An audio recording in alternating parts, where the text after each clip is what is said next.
نو چې کله نبی علیه الصلاۃ والسلام د 12 کالو نو ابو طالب د شام ته په سفر باندې تو په قافله کې د تجارت لپاره خو هغه پیدل سفر وي او په میاشتو به سفر وي نو ډېر تکلیفونه به پکې وو نو ابو طالب نبی علیه الصلاۃ والسلام ته اتفاق شما سره مزه تما سره مزه نو روایت کې راځي وای چې کله ابو طالب رواني د سفر لکنه نو د نبی علیه الصلاۃ والسلام د سترګو نه وښ کې روان شي خپه او جړلې په ابو طالب پسې څنګه چې ماشومان خپه کوي خو د ابو طالب سره عادت وکړ ګرځیده پسې نو د جړل خپه نو ابو طالب چې ته وکړه نو ټینګ نشو راځه بچي تام ځان سره بیا ما نو د روان شو په دغه قافله کې د ابو طالب سره نو چې کله دا قافله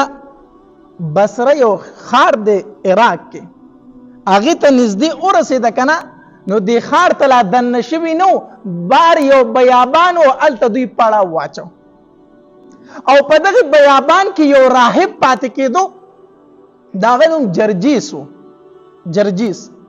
د هغه نوم دغلته د شهر نه بار په دې بیابان کې پاتې کېدو دغلته عبادت خانه او د الله عبادت پې کو او مشهور چې دی ونه په بحیره راهب سره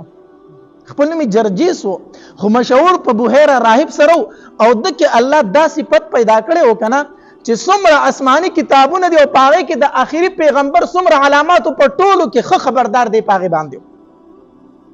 د آخري زمانه د پیغمبر چې کوم علامات داغه متعلق په چاته پوس کو نه بحیره راهب له شاغ سره د دې معلومات دي د په دې ډیر زیات سمجدار او پوهه زیاته و نو دیم په دغه بیابان کې پاتې کېدو چې کله دوی د قریشو دا کافره په دغه بیابان کې پړه واچو خیمه خخې کړي پاتې کېده کنه نو حدیث مبارک کې راځي د دې حدیث راوی ابو موسی اشعری رضی الله تعالی عنہ دی وی دا کافره به همیشه په دغه ځای کې بدوی پړه اچو چې تجارت لبته خدا راهب داسې چې د کافری والو ته چرتم څه توجه نه وکړي او په خپل عبادت کې مشغول کافره براله پاتې بشو بیا بتلا خود به قتل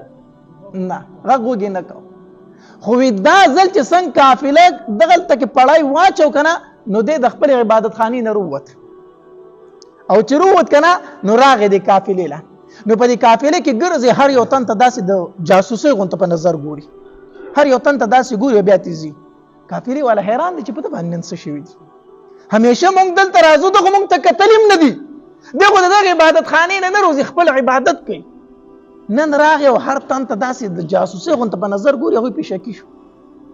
شو چې کله د نبی علیه الصلاۃ والسلام خو راغی کنه نو کله کې د لاس نه ونیو نبی علیه السلام د لاس نه ونیو وی هاذا سید العالمین هذا رسول رب العالمین يبعثه الله رحمة للعالمین دا الفاظ وای وی د دوه جهانو سردار خدا دی زری نبی علیه السلام د لاس ونیو او دا خدای الله رسول دی قافلې والا ته تاسو کوي حضرت دا تاسو وای څنګه دا د الله رسول دی وی دا د الله رسول دی ما ته علم دی وی ته څنګه پیژنې او نن دلته رااله ولی زموږ د قافلې تر ادن نشول ته هم ته کتلیم نه دی وی تاسو ته خبر نشته ده کنه زه به خپل عبادت خانه کې ولاړو ما او چې کله تاسو دی بیابان تر ادن نشوي کنه داسې یو ګټه نه او داسې یو ونه نه چې هغه تاسو طرف ته سجده نه کړی دی بیابان ته چې تاسو څنګه را دن نشوي ټولې ونی په سجدو پریوتي ټولو ګټو تاسو ته سجدي وکړي وی ما وی چې یاره په دې قافله کې څه چل دی ځکه تاسو ته را دن نشو ځکه زه تاسو لرالم او بیا د قافلې والو ته وویل وی د ماښام به زما میلمانه یې د نبی علیه الصلاۃ والسلام د وجې نه ټولې قافلې له څه وکړه ډوډۍ وکړه تاسو ماښام د پاره ټول زما میلمانه یې اوس د ماښام ډوډۍ د پاره چې دوی ټول رااله کنه هغه ګیر چاپېره ګوري نبی علیه السلام پکې نشته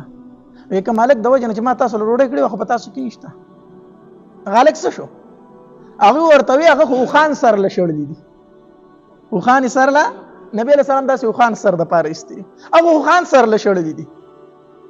وی خان چې نبی علیه الصلاۃ والسلام را روان دی داسې دا مازیګری غونته کې ټیم دی خو د عرب نور خو په هر ټیم کې ډیر زیات تیز وي کنه نو نبی علیه الصلاۃ والسلام چې دا خوخان را روان کړي او را روان دی کنه نو په سر باندې وریځ سورې کړي دي په سر باندې وریځ ولاړه ده نو چې نبی علیه الصلاۃ والسلام را ورسېدو نو ټول خلک د ونی په سوري ناس او د نبی علیه السلام ځای پکې نه نو چې نو نبی رسول الله سیټ ته غرمو ته کېناست. نو چې غرمو ته کېناست کنه نو د ونې سورې روان شو نبی رسول الله سلام طرف ته. نو چې روان شو نو دی بحیر راهب چغې کړې وی د الله د پاره د ونې دي سوري ته خو ګورئ کنه دا چرته روان دی د ونې دي سوري ته خو ګورئ. نو د ونې سورې ته نو په نبی علیه السلام ودرېد. چې ودرېده کنه نو دی بحیر راهب دی ټولو ته وی ستاسو د الله په ذات قسم چې د ځان سره روم ته مه بیایئ د ځان سره روم ته مه بیایئ. د هغې ځای عیسایان ګورې دی ژوندی نه پرېږدي. کو په دې باندې خبر شو د عیسایانو علما چې هغه پیغمبر په عربو کې راغلی د آخري زمانې په مونږ کې نه دی راغلی او هغوی دې پیژني نو کو خبر شو نو دی ژوندی نه پرېږدي تکلیف ورته رسوي خو دې روم تر ځان سره مه بیایئ. دا خبره یې کوله او دوی ناست دي خبرو کې مشغول دي. څه ګوري یو څو تنه د روم د طرف نه رومیان را روان دي په اسونو باندې سواره دي. دا بحیر راهب چې کوم دی دی ورله مخې ته ووت. نو دې ته نه تپوس کوي وایي څه کوئ چېرته روان یې تاسو خو چېرته په دې طرف نه یې راغلي. وایي موږ ته زموږ مولان او زموږ علما ویلي دي چې د آخري زمانې پیغمبر به په دې میاشت کې سفر له روزي نو کو هر چېرته راوتې خو ژوندی درنه پاتې نه شي. موږ قافلې په هغه پسې خوري شوي دي نو دا بحیر راهب ورته وی د آخري زمانې پیغمبر خو منئ چې راځي به که نه وی الله خو به یې رالیږي که نه وی کم کار چې الله کوي نو تاسو به یې منع کوئ کم کار چې الله فیصله کړي چې الله د آخري زمانې پیغمبر رالیږي نو تاسو هغه منع کولی شئ. هغه یک سوچ وکړي دا خبره خو ټیک ده چې الله د آخري زمانې پیغمبر رالیږي نو موږ به یې څه قتل کړو. سر اخلاص شو دماغ اخلاص شو. نو بحیر راهب ته وی واپس خو نه ځو خو ستا شاګردي به دلته اختیار کو تا سره به یو. هغه ورته ویل ټیک ده ما سره پاتې شئ. بحیر راهب قریشو ته وی ابو طالب ته وی دې تره ته وله دې به ځان سره نه بیایي دې به ځان سره که نه رومیان یې نه پرېږدي تکلیف در رسوي. نو حدیث مبارک کې راځي وی ابو طالب د دغې ځای نه د نبی علیه الصلاة والسلام سره ابو بکر رضی الله تعالی او بلال رضی الله تعالی ملګري کو واپس د دغې ځای نه نبی علیه الصلاة والسلام واپس بیا مدینه منورې مکې مکرمې ته راولېږو.